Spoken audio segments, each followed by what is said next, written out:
Hello बच्चों, कैसे हैं आप सभी। चलिए इस वीडियो में हम समझेंगे क्लास 5 की वर्कशीट नंबर 39B जो कि 5 अगस्त 2021 की वर्कशीट है और इसका विषय है ईवीएस। ईवीएस की बुक हमारी है लुकिंग अराउंड, जिसका हम unit 8 a treat for mosquitoes आज हम पढ़ेंगे। यहाँ आप अपना नाम लिखेंगे और यहाँ आप अपने टीचर का नाम लिखेंगे। नमस्ते प्यारे बच्चों, हम आशा करते हैं कि आप सभी स्वस्थ एवं सुरक्षित होंगे। बच्चों, आज हम ऐसे जीव के बारे में बात करेंगे जो होता तो बहुत छोटा है लेकिन बड़ी बीमारियों का कारण होता है। यह जीव सबसे ज़्यादा बारिश के मौसम में पाया जाता है। इस जीव का नाम है मच्छर।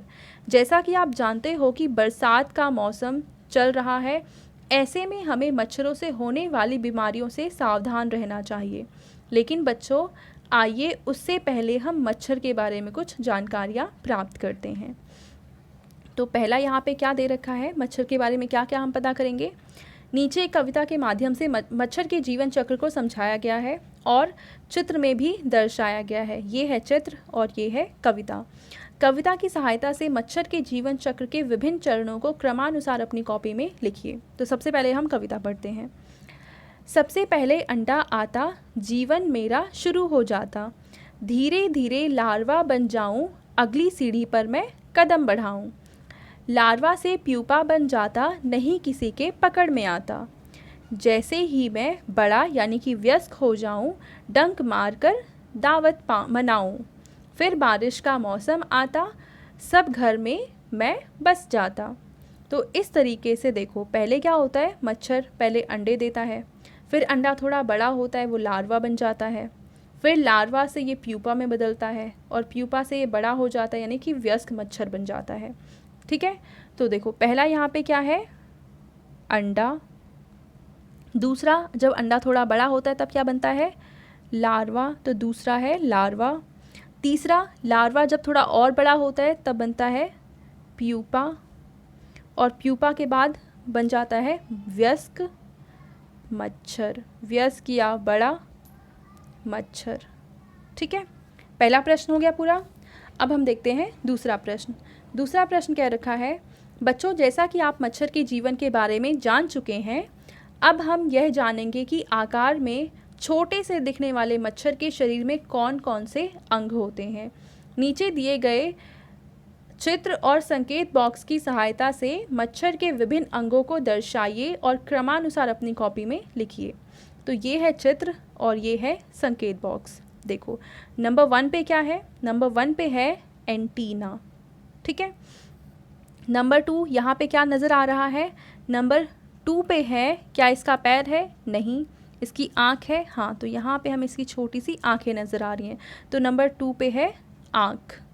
नंबर 3 क्या है, तो नंबर 3 ये ऊपर वाला पोर्शन दिखा रखा है, यानी कि नंबर 3 पे है पंख। नंबर 4 यानी इसके पीछे ये जो पैर निकल रहे हैं वो दिखा रखा है, तो पैर आ जाएगा नंबर 4 पे। और नंबर 5 पे दिखा रखा है पेट, तो 5वें पे आ जाएगा पेट। ठीक है, तो इस तरीके से क्वेश्चन नंबर 2 भी पूरा हो जाएगा। अब हम देखते हैं थर्ड क्वेश्चन।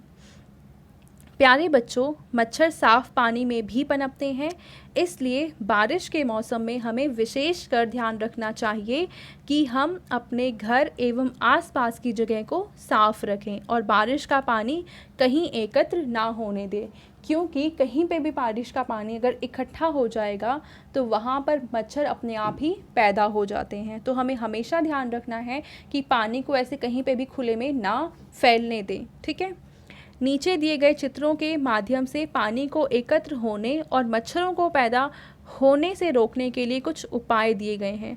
चित्रों को समझकर उपाय अपनी कॉपी में लिखिए। अब देखो पहला प्रश्न है कि मच्छर मारने की दवा डाली जा रही है पूरे शहर में।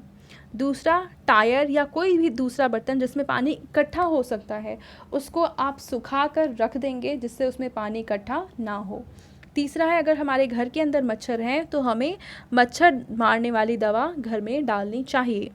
चौथा, अगर गमला वगैरह खाली पड़ा है जिसमें पानी इकट्ठा हो सकता है तो इसे हमें उलट के रख देना चाहिए, जिससे कि इसके अंदर यानी इस गमले को अगर हम उल्टा कर देंगे तो अब इसमें पानी इकट्ठा नहीं हो पाएगा, तो इसका मतलब मच्छर भी पैदा नहीं होंगे।